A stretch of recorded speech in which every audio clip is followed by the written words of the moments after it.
the Czechs, Whoa, I'm really fucking loud. the Czechs and the Slovenians and the Romanians.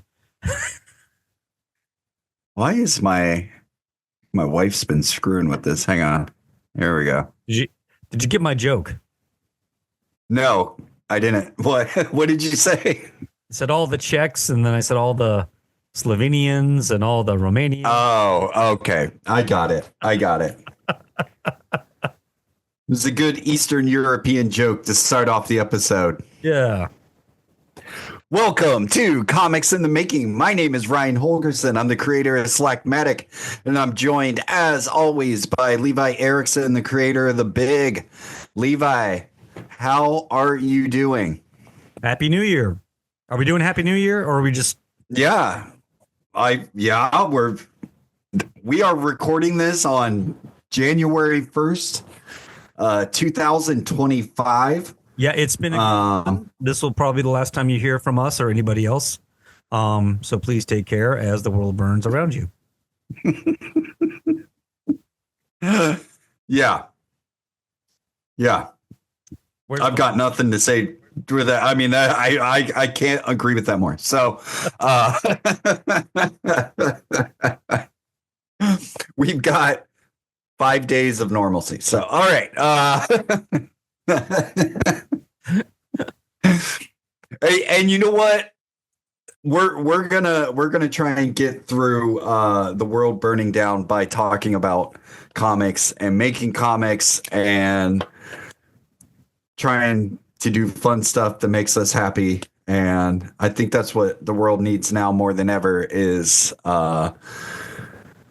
some joy and if there's and happiness someone in your life who isn't joyful, try to help them to be joyful, try to show them the way. But if they just can't get there, you gotta move on. And that goes the same with anyone on the periphery that you know, maybe it's a YouTube channel you watch, maybe it's certain people you look up to in different aspects. If they're not joyful people, that's a red flag. Eliminate that from you. That's probably the best self-care. The more removed from your life they actually are, you can definitely afford to jettison the non-joyful kind of crappy people. The people in your circle that are struggling to find that joy, that's where we kind of like do the work. But, just like on an airplane, if those masks drop down, you got to put yours on first before you help anybody else. So that's your self-care tip for 2025. Weren't expecting that. And that's the episode. Yeah. Thank you for joining us on Comics in the Making. Hit that subscribe button, hit the like button, come back here for more stoic advice from Levi Erickson. No, all right. No, it was great. No, you were very wise today. And it's keeping me on my toes. I'll fix that right now. So let's get rid of that. What are we talking about today, Levi? You tell us what we're talking about. So I couldn't help but think, and this I go back to it often, that when I trace back where I feel, when I consider where I'm at as a comic book creator, right, and how I got here and how I do what I do the way I do it, it always goes back to 1992. It always goes back to the formation of Image. Now, I was a huge Marvel fanboy before that, but then Image dropped and it changed everything.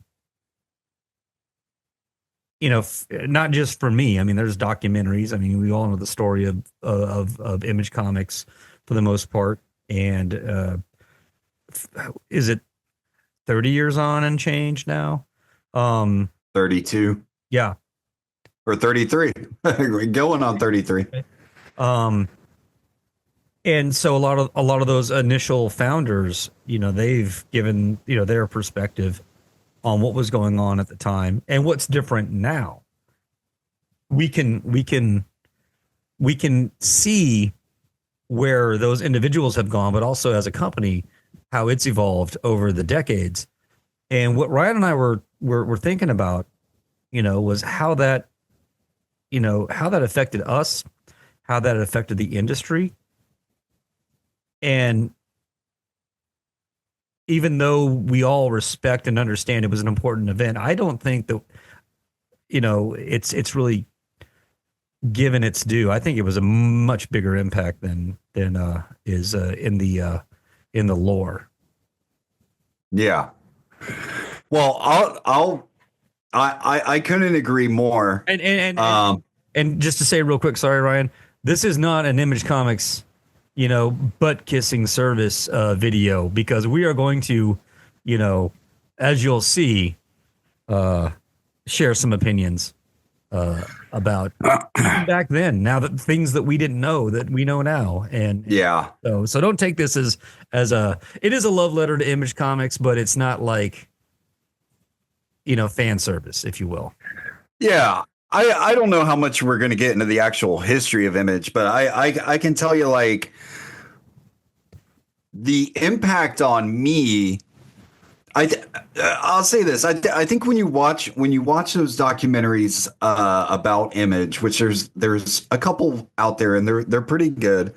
But a lot of times they do concentrate on the, I guess, more of the capitalistic benefits of Image. How when those guys left Marvel and went and created their own thing, how they were getting all the benefit from having their own creations and essentially self-publishing.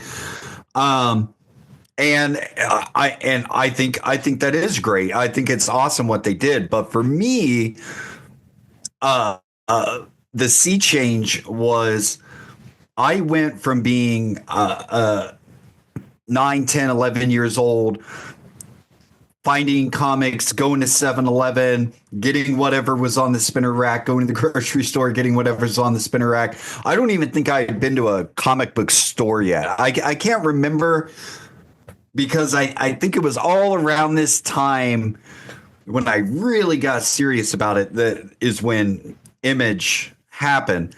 But it went from me getting those issues of X-Men and Wolverine that I could find, What If, Marvel Comics Presents, and going from I knew I wanted to work in comics. I knew I wanted to be a cartoonist. But at that point, it was, well, I want to be a penciler. Penciler seemed like the sexiest job you could have, because you're actually you're drawing everything, and you're the one doing it. The inker, whatever, On the writer, whatever, Think about it. The covers at the time, with very rare exception, would only have the penciler's name, on it, right. And that's when, pencilers inking themselves was still very rare. Right. Yeah, it was. Well, and, these guys are on pretty tight deadlines month to month. It's hard to do all that work in a month, I guess. Oh, yeah. But when Image happened, when all these, because all the artists I was reading, for the most part, at Marvel, they left. I mean, I was a huge Mark Silvestri fan. That was probably my number one guy at the time, was Mark Silvestri's Wolverine. I love it. And when he announced he was going to Image, I was like, well, I've got to see what he's doing. I've got to. I was following him. I wasn't a huge Rob Liefeld fan, to be honest. I've grown to appreciate him more in recent times. But I would get the stray X-Force issue or whatever. But I love Jim Lee, Todd McFarlane, Eric Larson. So all these guys, I was just like, well, what's even excuse me, what's even the point of an X-Men without Jim Lee? Like I wasn't even sure. I stuck on with Wolverine. Mark Texeria took over after Silvestri, which at first for a 12-year-old, I was like, what the fuck is this? Like it's so different. But then I started, it really grew my palate. But that the sea change that happened was these guys going over there and creating their own thing. And seeing these guys go, no, we don't have to draw Wolverine. We don't have to do X-Men. We're going to do our own thing. Yeah. And immediately for me, I was like, that's what I want to do. It was like this thing just clicked where I know, like, it, and I still to this day, like, I do not see the point for me of ever writing or drawing a Wolverine story. Like, I loved Wolverine. It's not my character. Like, I don't even know what I would do with that. And for me, I don't see the appeal of even wanting to work on it. I don't get it. I would want to do my own thing that's mine, that I own, that I control. And so seeing these guys do that it just opened my worldview when it comes to comics. Now, unbeknownst to me, because we get like, here's the thing, Image Comics, I think for both of us is what kind of opened our eyes. But this was going on for a while. I think for us being mainstream comics guys, and then all of a sudden seeing these guys go independent, I didn't know there was this whole other world of independent, self-published, black and white, alternative comics. Like I didn't know that was there. No, yeah, and I did, but it's kind of funny because at the same time I was into underground music, and I would do, the mainstream stuff, as a matter of course. But for some reason, when it came to comics, and granted, the comics in the zeitgeist in 1988, 1989 did not carry the same weight that like Capitol Records or one of the major record labels did, in those days. So comics in general as a medium were kind of underground. To an extent, but in the comic book culture, the major publishers were still kind of had a stranglehold on talent, and I did have a buddy in my circle, I'm talking like sophomore high school age, and he was into he was a huge ElfQuest fan. He was always trying to get onto those. And he would show us the Badger and Dirty Pair and some of these comics that, that were Americanized but came from manga. And he would let me borrow them because I knew there was value to checking out that stuff. Right. But it didn't, I've got the Badger here and then I've got Wolverine here. And I'm like, I like you better, and to this day, maybe I still would. I haven't tried. I don't think I own any of those comics, and and I may still prefer, the Wolverine I grew up on, to the indie stuff. But I was aware of it, and I knew there was value in there, but it just hadn't clicked with me yet. Yeah. So these creators, Silvestri, the founders, we all know the history, they decide they're already making their own books, writing their own books. And we all know the reasoning and all that, largely economical, but also has a lot to do with just the way the industry was set up in the day. So why would I do it here when I can do it over here and have the creative control? For better, for worse. Right. but yeah, when Image hit, that's where my eyes opened up, and then all of a sudden I was going to these small shows, uh, or even like in the Frank and Sons warehouse, in California where I was living at the time, or different malls. There'd be these tiny, tiny little, conventions, and then so like the people from Silver Wolf Comics would have their stuff set up.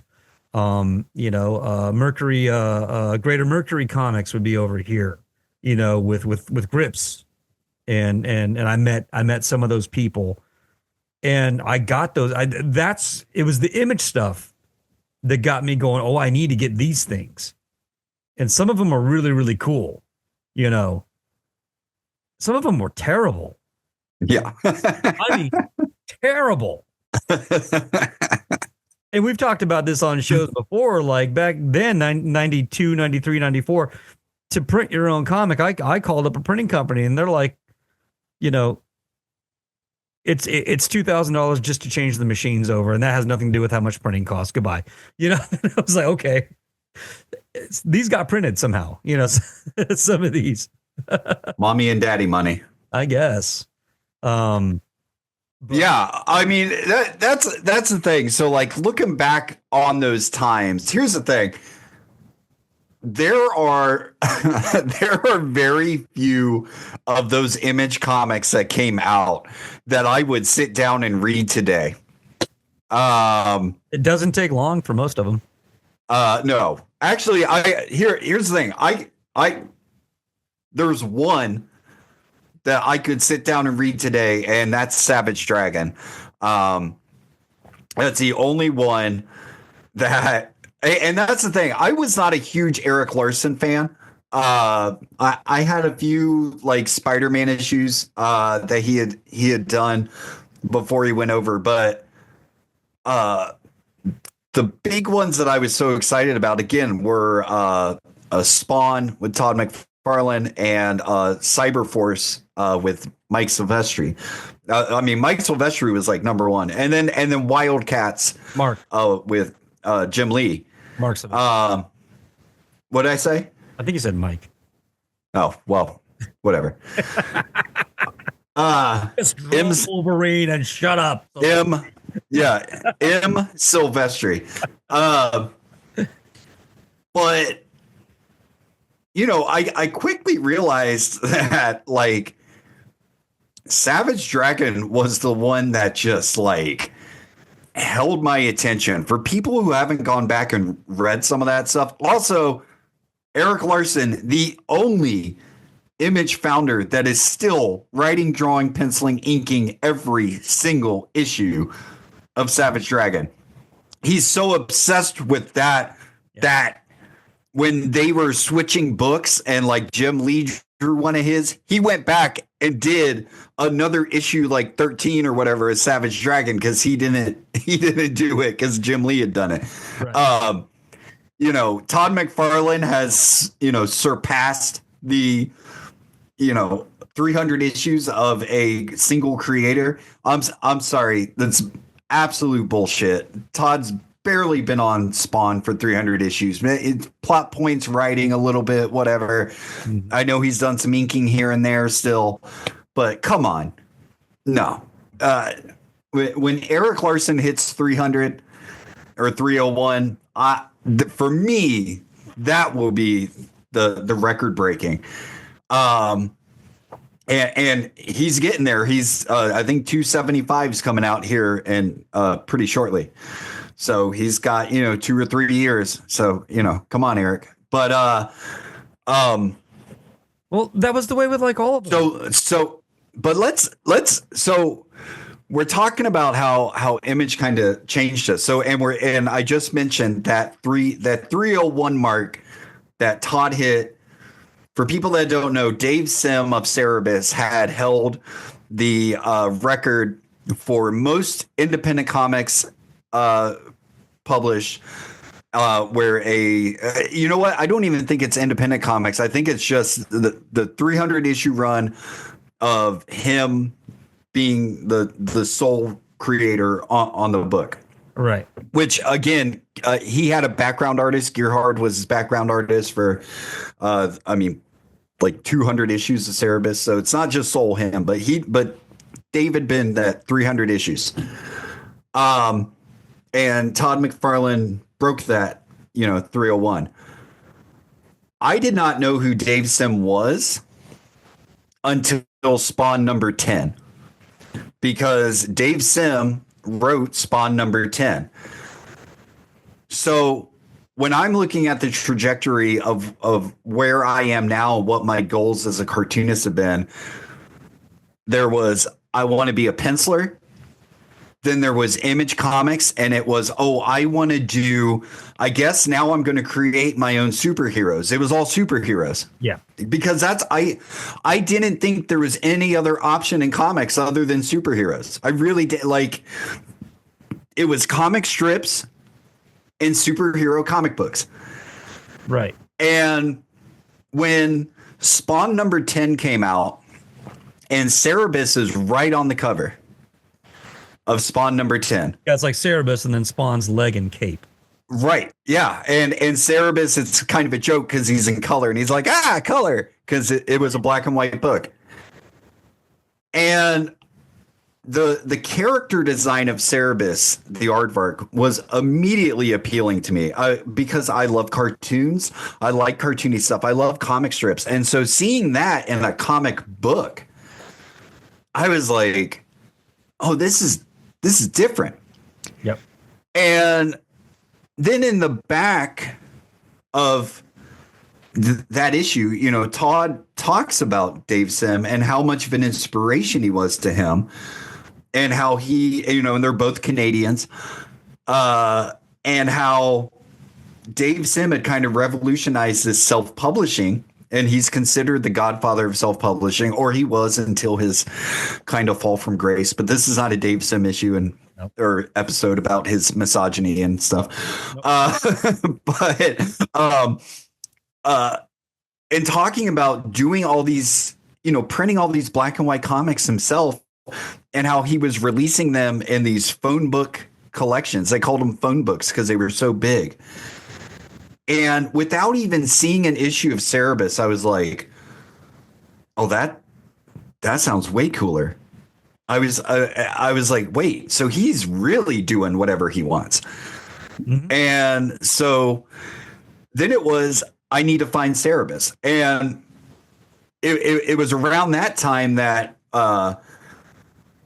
I got to actually go to a comic book store, and they started carrying Cerebus. Was that in Was that in Columbus? No, this would be in Virginia. I was living in Harrisonburg at this point. I'm looking, which I think I'm looking up. I'm looking up when that issue was released. Issue 10. Yeah, it would probably be 93. Yep. Yeah. March. Yep. Yeah. So I just turned 13. And I think that this says a lot to May. Sorry. Okay. So the comic book store in Virginia where I went to was a very superhero comic store. And all of a sudden they're selling Cerebus. Kind of based, I think, on the renewed interest because of Spawn number 10. Well, and that makes a lot of sense because I went to San Diego Comic-Con in 93, and I don't know where I pulled them from, but Cerebus was one of the books I wanted to get. I had to see what all that was about. So I got about 4 or 5 issues of Cerebus, just at kind of at random. And it was interesting to me because, I don't remember the stories that well, but I remember there was all kinds of weird stuff. Like it's very weird inside, front cover, back covers, like he had an assistant or someone, Gerhard. He would take, it was a woman, and he would, like, there would be pictures of her. Oh, that's Denny. That's his ex-wife. Okay. So That's his ex-wife. That's a whole story. Boy, we could get so. I mean, but it struck me because Yeah. it wasn't it wasn't a video game ad. No. It was pictures of people, just goofing off. Gerhard Yeah. Dittmib and some of them are like some different art stuff. So and that's obviously Well, and it was really well known for its letter section, because so Cerebus we're getting off of Image, but I think but I think that counts. Just so like Cerebus was like 20 black and white pages every month. He did it on a monthly schedule. Well, when you're printing black and white in newsprint on a web press, you have to be in 16 pages. So he had to print 32 pages every month. So how does he fill out? And actually, you know what? This all tracks. He has to fill out those other 12 pages. So he fills them out with letters from readers, and he spotlights people. So I go from Marvel, I go to Image, I go from Spawn, I go to Cerebus, Yep. And then Cerebus is spotlighting people in the back of the issues. Who is he spotlighting? He's spotlighting Jeff Smith's Bone. Yep. He's spotlighting Paul Pope's THB. And it just opens up this whole other world to me. Yeah. To where in the span of probably a year or two, it seems like such a long period of my life. But from 1992 to probably 1994, I'm done with superheroes. I'm done. I'm like, I might have been holding on to Wolverine for a little bit, but then I'm done. And if it wasn't for Image Comics, I'm not. I don't think I'm doing what I'm doing today. Well, that was the catalyst. Yeah, there's a total through line from that, both as a fan and as a creator, from Image through all these other spaces. I stayed with superheroes much longer, as evidenced by my X-Men collection, but I think I was still I think it was just X-Men, because all the other titles dropped off. I mean, X-Force dropped off. Everything, right? I did try the Heroes Reborn. Oh, I was done by then. I tried, but I'd even dropped the mainstream, for the most part, the mainstream Image titles. I mean, yeah. Me too. I got Youngblood #1, and I think I got #2, and I was done. I got Savage Dragon was harder for me to find. Really? But to be totally honest, I had all of them. it wasn't as interesting to me as some of the other titles. I think I stuck with, I think I had only the first 3 issues of Wildcats, and in my old age, like I transposed members of Wildcats in Cyberforce.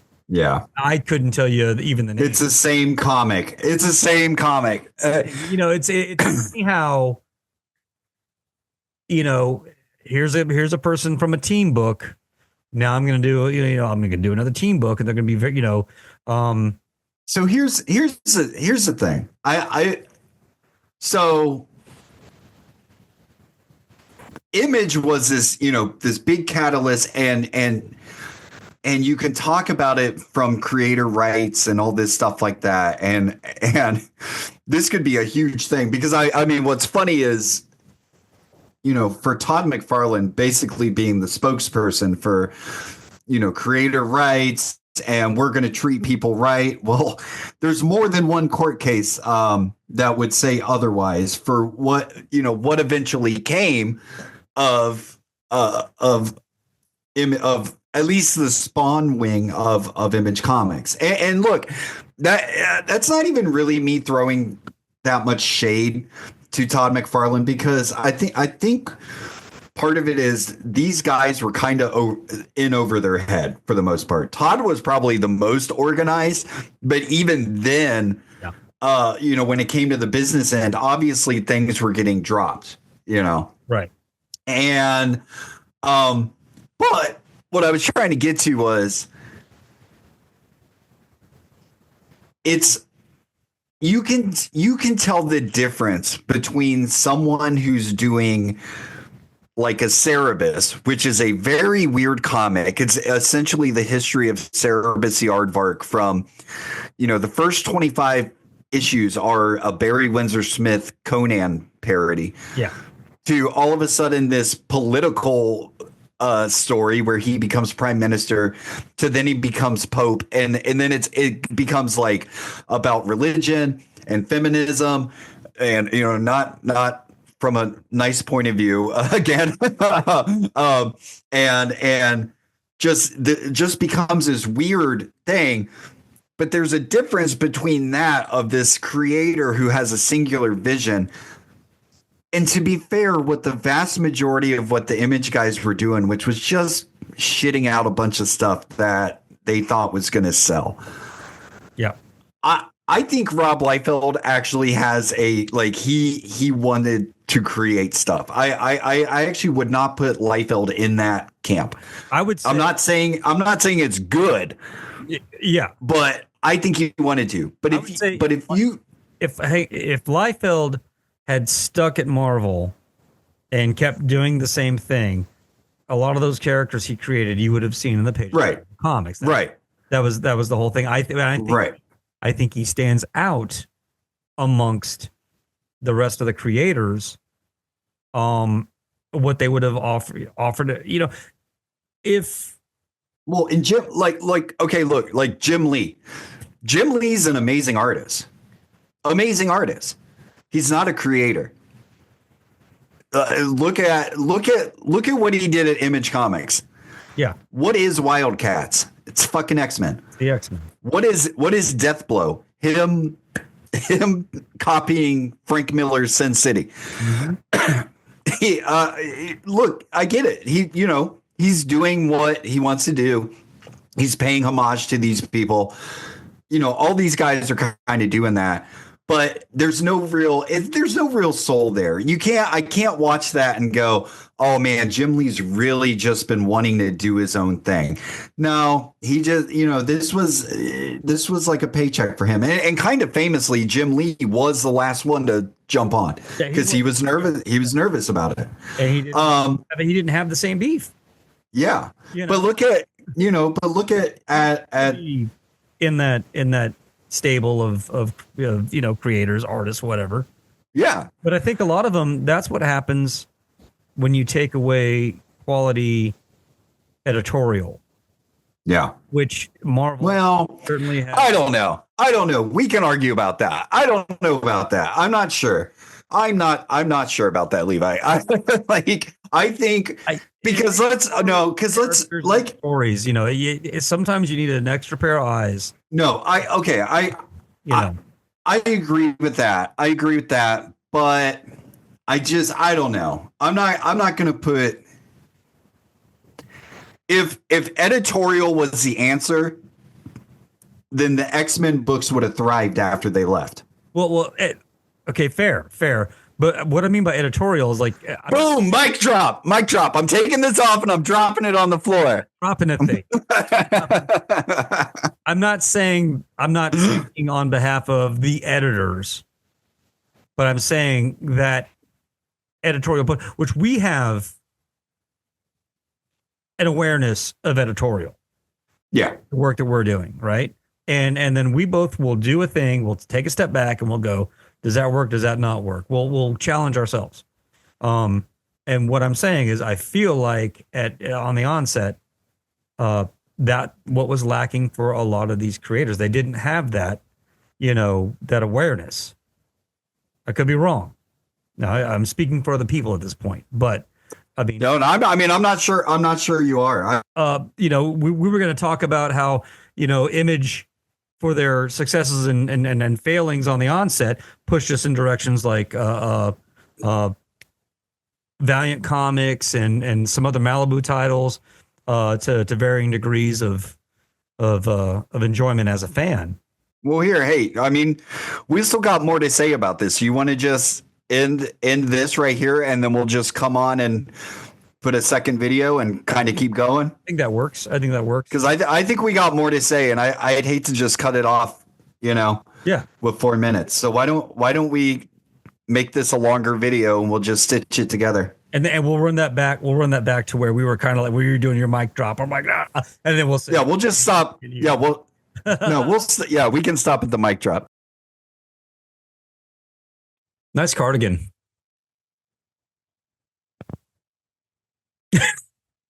See, I got in your head now. Mic drop. Well, I mean, the point is, right, where they were in their career when they got basically, unleashed to do Image Comics. The point I'm trying to make is that they just took the ball and ran with it to their credit. However, that did not result in the best product, as history has noted. It's on the printed page. You know what I mean? And so with having someone to rein you in a little bit, or at least say, I've asked you and you've asked me, like, what do you think of this? Do you think that works? Because my impression is that obviously they had experience, they had sales to back up, whatever they thought. Hey, what are you going to tell me what to do? I sold 8 million copies of one issue, right? Yeah. And for better or for worse, but they ran the direction they wanted to go in. And like I say, where's Spawn number 300? Well, where's McFarlane's lineage of Spawn up to that? Where's Wild? Yeah. Where's Cyberforce number 300? Right. I think that's why. Well, and to your point, most of these books were not on time. Very infamously, Youngblood was super late. Wildcats was coming in late. Cyberforce was coming in late. Except for, I think Spawn. Oh, no, Spawn and Savage Dragon. Consistent. Yeah. And maybe Shadowhawk. I can't remember. Shadowhawk I had some of it. Jim Valentino was an unknown to me. I didn't know who that was. No, let me stop you right there, because that's where I had this idea to have this conversation in the first place. Right. I came to realize that I didn't have a copy of Shadowhawk number 1. I think there were 2 volumes of Shadowhawk, early on. I think just like Savage Dragon, I think there was a mini series and the ongoing series. All of them did that, except for Spawn and Youngblood. Yeah. Spawn went straight in. Youngblood went straight in. But Wildcats had a mini series, and Cyberforce had a mini series, and then I didn't make went it into their series. Yeah. But I didn't have Shadowhawk number 1, which was, I was like, well, why wouldn't I? The only reason why I think I would not have is just as a kid, money, and I was still buying my Marvel titles at this time. And I was really starting to get into collecting back issues, which I'm glad I did then, because that's where I got my, Incredible Hulk, number 340. That's where I got actually the whole run, McFarlane run. That's where I got my Amazing Spider-Man 300. That's where I got a lot of those key issues, built up my Dark Phoenix saga. When you could. But so that's probably why I didn't get Shadowhawk number 1. I found it in the dollar bin last week, and I grabbed it up, and that's where I got to thinking about having a conversation about what Image Comics meant to us. And I got to say, I knew Jim Valentino. I liked Jim Valentino. His Guardians of the Galaxy, when they rebooted that for him, I think it was the most quality from every perspective of the Image founders' work. For all the Image founders that were given a book to write, and draw, I think it was by far the highest quality. And it was just neat. It was cool. It was not X-Men. It was not, mutants, and it wasn't claws, and it wasn't, it was one of those cosmic stories. And that kind of, I felt like it piggybacked on with the Infinity Gauntlet stories, and that got my interest peaked in Silver Surfer. Yeah. Because they all kind of, tied in together to me. Well, I think kind of, I mean, I guess there's some arguments for both ways, but I feel like, Jim Valentino, before he was doing Marvel work, he had done, what was it, Normal Guy or Normal Man or something? Yeah. So he was already he was doing indie stuff. And the thing is, so was Eric Larson, and even to that extent, a little bit Rob Liefeld, because they both worked for with Megaton, Right. But I think that's where you see, like, if I like we said before, I was not a huge fan of Shadowhawk, although I think it. I mean, the first miniseries, it's an interesting gimmick of you don't know who Shadowhawk is. That was the gimmick of the first miniseries was, there's all these possibilities of who the superhero is, but you don't know who he is. And, but it felt more like this is Jim's vision. And yeah, I would like to do something. We already talked about Rob, and I think Rob just, at that point in his life, he was just shitting out characters left and right. It was just like, nonstop. If you look at Savage Dragon, and I think what appealed to me about Savage Dragon was it's a superhero book, but it's also very different. Savage Dragon is a cop. He's fighting superheroes, but he's not really a superhero. He's a cop. It's actually his job. Like, unlike most superheroes where it's like, where are you getting your funding? This is just his job. And what I'm trying to hypothesize, I guess, is that these three guys, they had already done their own thing. And it's like comics, not to say comics weren't in the blood of Mark Silvestri and Jim Lee and Todd McFarlane and stuff like that, but it's like these guys are kind of already living that life of a creator. You know what I mean? Yeah. Like they were already, like, from an early age, they're writing and drawing and inking and doing everything themselves. They're already creating their own worlds. These other guys are like kind of, maybe with some exception to Todd McFarlane, because I mean, it is hard. Spawn probably is still the most successful of the initial Image run. Yeah. I mean, yeah, Savage Dragon's still around, but I mean, even Eric Larson admits, my numbers are pretty low, but I still think, they were, for me, they were the most successful storytellers. It was the most unique things coming out. Maybe not so much Rob with storytelling or whatever, but definitely Jim Valentino and Eric Larson. I think they're good. They're good storytellers.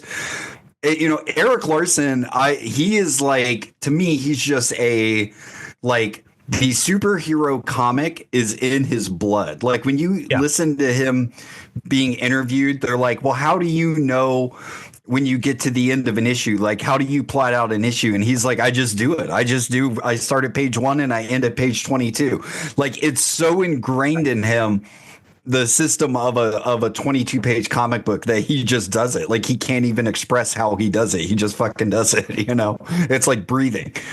But for me, that's why they were so successful. Again, like you said, like Cyberforce, Yeah, I might have gotten a few into the regular series, but I fell off. It was like, and as a 12 to 13-year-old at the time, you're kind of fooling yourself. Like, you're like, yeah, I like this, but not enough to keep getting it. Like, there's just something that's not There was so much, click it. and with Image, Yeah. with Wizard Magazine, for a certain time was like the propaganda wing of Image Comics. Uh, you know, for what I say that tongue in cheek, but you couldn't turn a page, and you can go to a much better YouTube channel than ours to watch breakdowns of Wizard magazines. Cartoonist kayfabe. Jim, Eddie P, R.I.P. To get a feel for that and get commentary on how that came to be and how that ended up also evaporating. But going through those pages, I mean, that's how we knew about it. Yeah, going through those pages in real time and starting to get my awakening into indie comics. That's where I felt like I need to be in on this. And some of my purchasing, purchasing at the time was influenced by where I thought I needed to go based on, I don't want to miss that over here that's happening. I don't want to miss this event over here. Deathmate, it's been hyped up, which segues a straight Image. You start with adjective Spider-Man and X-Force, and then all of a sudden you're at Image, and the next thing you know, you're stepping through the gates of Valiant Comics in 1992, 1993. And you are I'm just now thinking about this, like where I was just saying, as a 12 to 13-year-old, where you're like, this is cool, but I don't know why it's cool. And then you get those same artists and you're like, because Wolverine worked for me. Wolverine worked. X-Men worked. Because Spider-Man worked. Yeah. But then we get over to Image and I'm all excited about Cyberforce. And I'm just like, what is not clicking here to where I'm so excited? You get Wildcats and I'm like, what is not clicking here that's making me excited? Yep. And before we get back into the week again, Savage Dragon, I've got the first, I don't anymore, but I collected from issue 1 to issue, I don't know. It was probably in the 30s before I just kind of dropped off, and I was older at that point, was kind of moving on.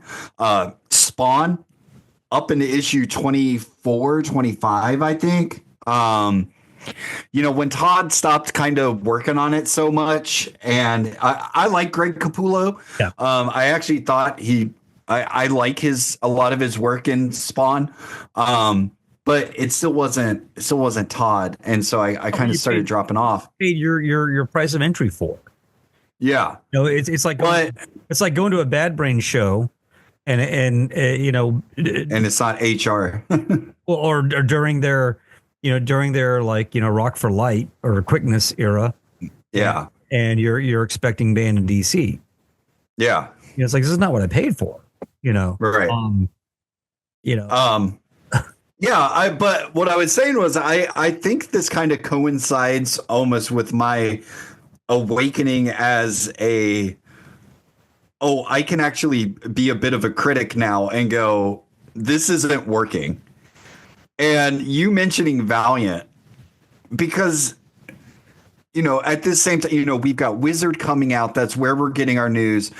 You watch those cartoonist kayfabe videos, and as much as you're saying, yeah, Wizard was kind of, pushing Image, boy, they were really pushing Valiant. Oh my God. They were really pushing Valiant. It's almost like they just dropped Image on its head and Valiant, But I'm looking at these Valiant books as a, prepubescent kid going, these look boring.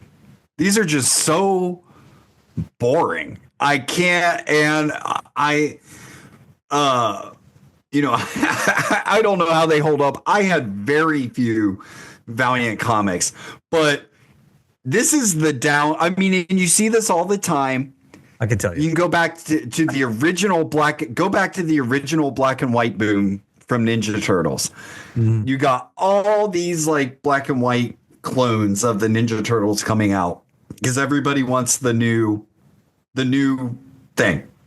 They want to ride this road, it's what we see today with trends on Instagram and viral shit, oh, everyone's doing this trend, we should do it now too, blah blah blah blah blah.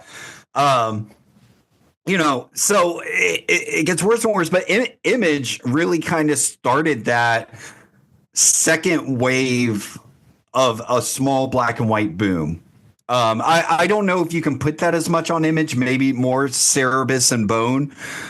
But you did kind of have this second wave of that. But then you also had the second wave of these new publishers trying to make these new superhero universes. I mean, we saw it not just with Valiant. You saw once Image broke away from Malibu, because that was just like a 1-year contract. I was about to say. Malibu tried to do that too. Yep. Well, those comics sucked too. Prime was kind of cool, but it wasn't great. It still wasn't awesome. But you got, it was just, it's funny because I'm not the cartoonist I am without Image, but at the same time, if you look at what from 92 to into the 2000s, what they kind of did. Yep. Not very good. Not a lot of good comics coming out. Well, between 96 and 2000, not like in any sort of mainstream, for me, I was, eating up Bone. I was eating up Scud, THB, 8-Ball, Acme Novelty Library, stuff like that. That stuff's coming out. It's great, but boy, those mainstream comics, it just, I don't know. And I felt like Image just, again, I don't know if it's just getting older and changing influences or whatever, looking for new stuff, but I dropped off an Image pretty quickly. Well, yeah, I think those initial I stayed with Spawn the longest, and then I caught Gen 13 pretty close to the beginning. And I stayed with Gen 13 for quite a while. And it felt fresh, and it felt it's still superhero, but it's got these other elements. And it was I enjoyed it. And going back to Valiant, like I was at that place, and of course, a lot of the influence, was the media hype around Valiant and their titles. And it didn't hurt that Bart Sears, who was doing the art article in Wizard magazines, and if you were trying to be an artist, in those days, you would always look to, that segment of the magazine. So he was working on some of those issues. I think Exo Man of War, I think he did some of that, and so like. I'm 19 years old. I'm 18. I'm 19 years old now, and I feel like I need to. I still had my X-Men over here, and I'm still living with Mom, and I had a little bit more money to spend on comics at the time, so I felt like Valiant was somewhere I needed to go for these more mature takes on superheroes. Well, yeah. In many cases, a more mature take on superheroes means a boring comic book. Yes. And Archer and Armstrong was one of the ones that I felt like I had to have. The hardcore, I got the hardcore issue number 5 off the WoW wall at I'm Comics in San Dimas, California. Long gone, but a great shop. I mean, they had drawers you'd pull out, and that was just all the back issues, and that's where accumulated most of my back issue collection was from that store. But I bought it off the Wild Wall, all those comics being the Mylar pouches and everything. And it was a Jim Lee cover, and I felt like I had to have it. And I don't know that I finished the book. And I've pulled it out and looked at it. He just did the cover. And I'm like, why do I care about this? Who are these people? And why do I care? And that can be said about any comic out there. That can be said about my comic. You could open my comic and say, who are these people? Why do I care? But there's got to be something that pulls you in, and it can't just be a hotshot cover artist. Because, and I feel like we talked about this in the last episode, about Marvel and DC having such a small percentage of everything. And I believe we touched on this. If you look, the things that hit, and I know there's exceptions and stuff like that, but if you look at the stuff that really hits, look at Ninja Turtles, look at The Walking Dead, Bone.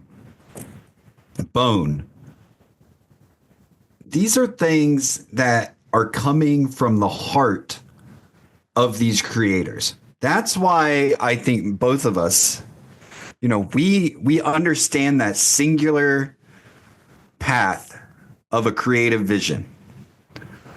Valiant, and let's be fair, most of these image books are not coming from anybody's heart. Okay, they're not coming from like, I have to do this story. I have to tell this story. Right. This is very important to me. And I'm not saying they're coming from, well, in Valiant's case, I'd say they are coming from more corporate greed or trying to make a quick buck from speculator, booms and seeing what Image is doing and all that shit. Yeah. But, Image, there's not like a lot of singular vision going on. At this time, it's we gotta put a book out. What kind of book are we doing? Well, I came from doing X-Men. Let's do X-Men, but it's not X-Men. Let's see, what does X-Men have? Well, they got a claw guy. All right, well, I guess I'll have a claw guy. They've got to have a leader. Let's see. Well, Cyclops, he's got laser beams that come out of his eyes. Well, I'll have laser beams that come out of his fist. Yeah. We gotta have a mystical kind of Professor X character. Well, I guess we'll have that. I guess we should have some sort of Storm character. Hey, we gotta have some hot girls that are, they've got some kind of blade, or maybe they're ninjas or something like that. There's no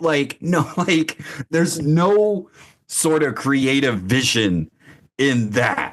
There is creative vision in something like Bone. There's creative vision in something like Sin City and in Cerebus. And and again in Savage Dragon. The Flaming Savage Dragon, that and Flaming Carrot. Well, I'm gonna keep going back to Savage Dragon for the Image guys, because Savage Dragon, it was like the Game of Thrones of comics. You could not get attached to anybody in that comic. Eric Larson was killing people left and right. Savage Dragon would have a girlfriend. I mean, the first miniseries ends with her opening the door and getting shot in the fucking head. Mm-hmm. That wasn't happening in any other comic like on that level. I mean, you'd have these big moments where a character dies and stuff like that, but he was just like dead. Here's his fatherly figure that's with Savage Dragon, who found him burning in a field. Issue 8, dead. He just gets thrown out a window. It takes a creative vision, and again, it goes back to what we were talking about in the last episode, is that the more hands you have in a pot trying to mold something, inevitably the worse it gets. Mm-hmm. And I think that's what happened to Image for in those early years. You just got, or they're just trying to let's just make this, let's do this. It's just churning. I just listened to a podcast about the making of Iron Man, and they were talking about the first Iron Man movie. And we think about these, these huge MCU movies and billions of dollars and stuff like that. But the first Iron Man was really a shoestring operation. They brought in this not unknown director, but Jon Favreau is not the Jon Favreau that we know today. Yeah. I mean, I knew him because I was into indie movies, and I was like the dude that did Swingers, and so he was like, this was like a big shoestring operation, but they were going to bat for like RJD and RDJ, I mean, and try and do Robert Downey Jr. and and because we're buddies, I just call him RDJ. But the mean guy in Weird Science, right? So they're on this shoestring operation. But so my point is, the first Iron Man had fewer hands in the pot. So it had a lot. It's a big movie and stuff like that, but it had fewer hands. First Iron Man movie is like a perfect, fun superhero movie. Well, what happened with Iron Man 2? Now there's a lot of money in there. And guess what? Now there's more hands in the pot. There's more people going, do this, do that. Do we really want to do this? Do we really want to do that? Is Iron Man 2 a good superhero movie? Not really. Here's a spreadsheet of the data. Right. So we have to match this. And not just that, but also your mission is you have to top that one. You can't do as well. Yeah. Right. You can't make just a profit. And that, I mean, and that's an old tale. I mean, we all know about that, but that's the interesting thing is, like, from the Image Comics standpoint, and it's probably because it's not a unified publisher, that we really have not had a great cinematic offering from an Image Comics property. I saw Spawn in the theater, and I was happy it was there, but I'm like, yeah, this could have been better even for the time. No, that was awful. The MTV Spawn was good. The HBO. Yeah, the Max was MTV. Right. And that was good. Yeah. But, it's, and I think it's one of the things as well, but that's just how the world's changed, is that there was a time, to tie this, like, parallel the music industry.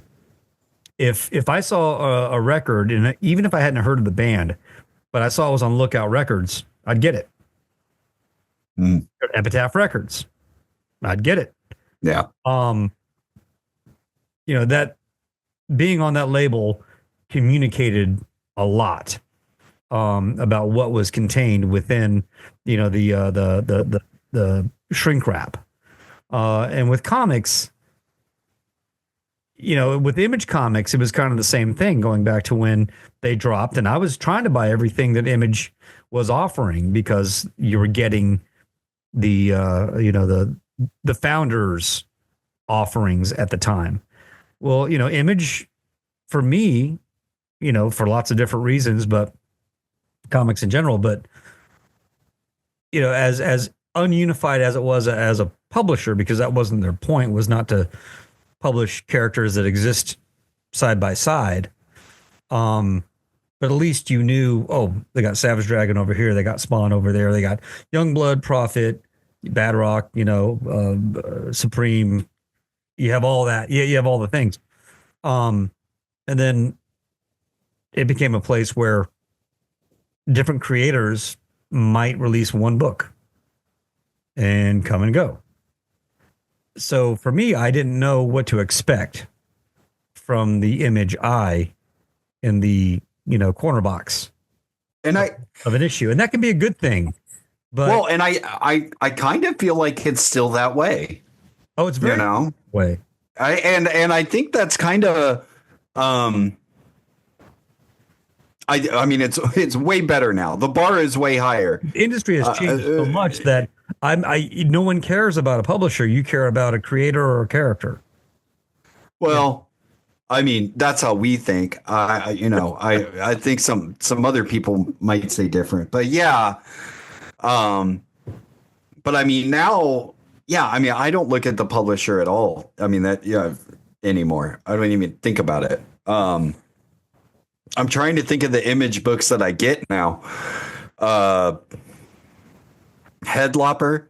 I really like Headlopper. I have all 4 volumes of that. The last one I got was Gromit's number 4, I think. Oh, okay. Yeah, I haven't checked that out yet. But I was getting The Walking Dead. I started getting The Walking Dead at like issue 5 or 6. It was really early on. The cool thing that when I started Image is when they do have a hit, they don't just try to angle all their titles that they greenlight in that space. Because I was getting The Walking Dead. I came on later, but I would grab different Image titles, and I can't name any of them because they just didn't stand out. But some just kind of out there stuff. No, I think that's where they've grown, and I think you can point a lot of that success to different members of the founders. I know Jim Valentino was running the publishing end for a little bit, and he was definitely leaning way more into like the weirder stuff. I think Eric Larson, I know if you watch the documentaries, it seems like they were kind of at odds with what direction they should go into. But I think in this more kind of Robert Kirkman fueled Image, it really seems like if you look at the early days where it's just different variations of superheroes with a few exceptions. Now it's really just a publisher of people's work. It's not, you don't go to an Image book. Like, what you're going to get out of a Marvel book. You know what you're going to get out of a DC book. You knew what you were going to get out of a Valiant book. Boring bullshit. And with an Image book, you really, it's really, you don't know what you're going to get,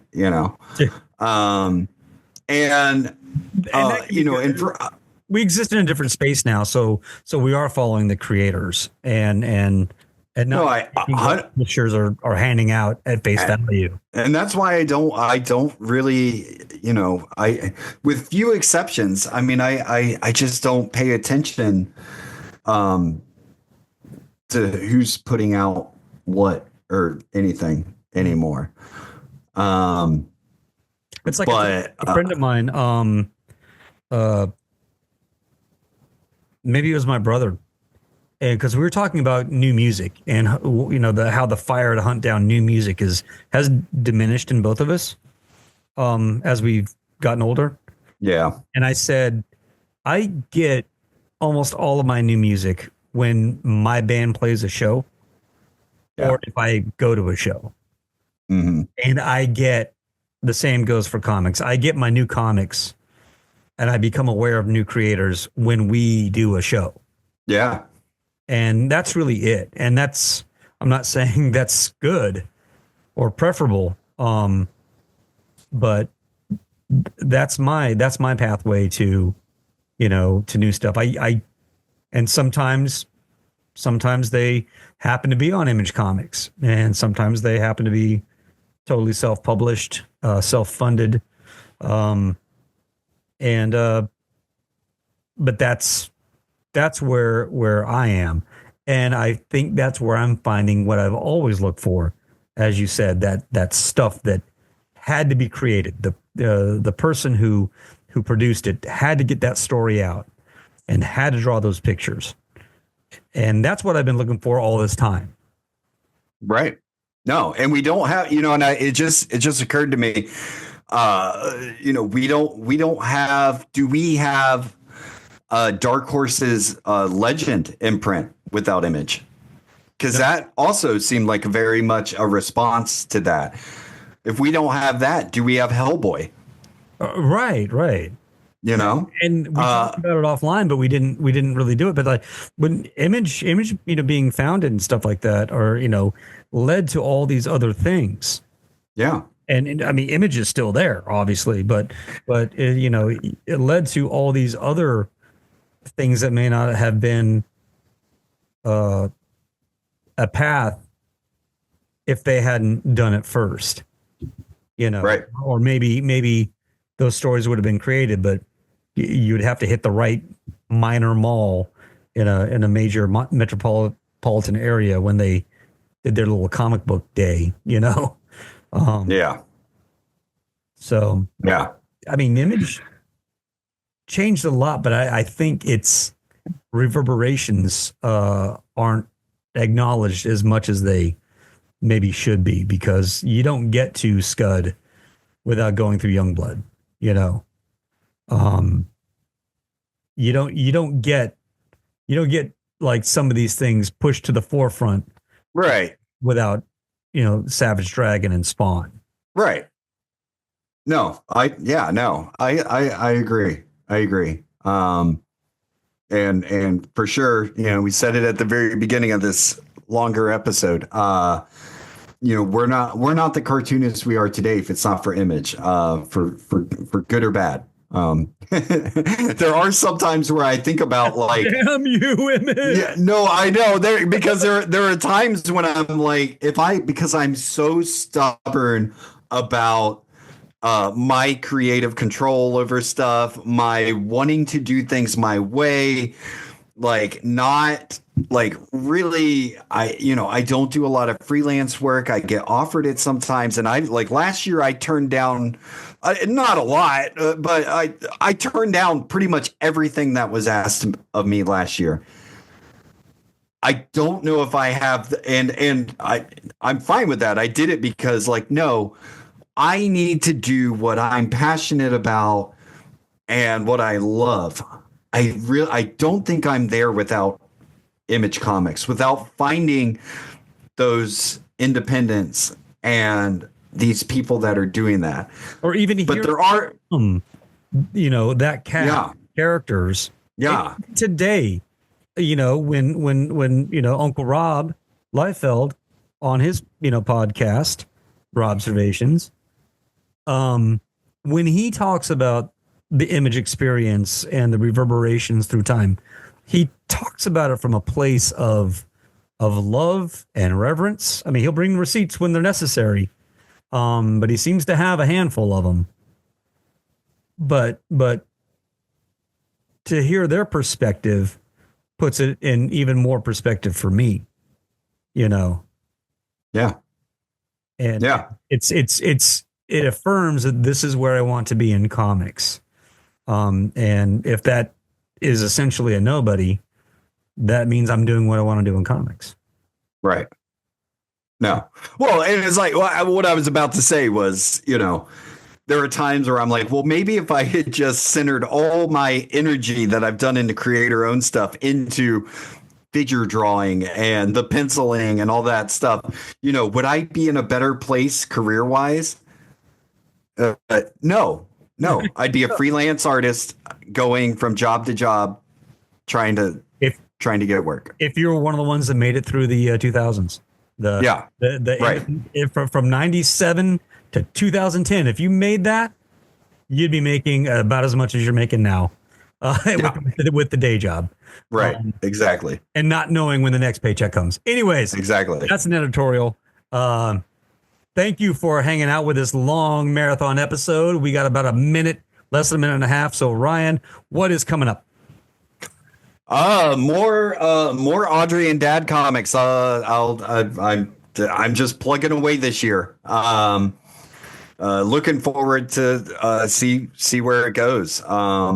Me too. I honestly, I wanted to have a big, like, kind of New Year's resolution, and I just said, you know what, screw it, and I threw it out the window, and I'm just going to keep doing what I'm doing. Hell yeah. So, and I'm going to finish chapter 3 of the big, hopefully before Sunday or by Sunday, and rock that out and get that out there. That being said, awesome. We're going to cut this off. Tell them what to do. All right. Happy New Year, everybody. Just go do the damn thing.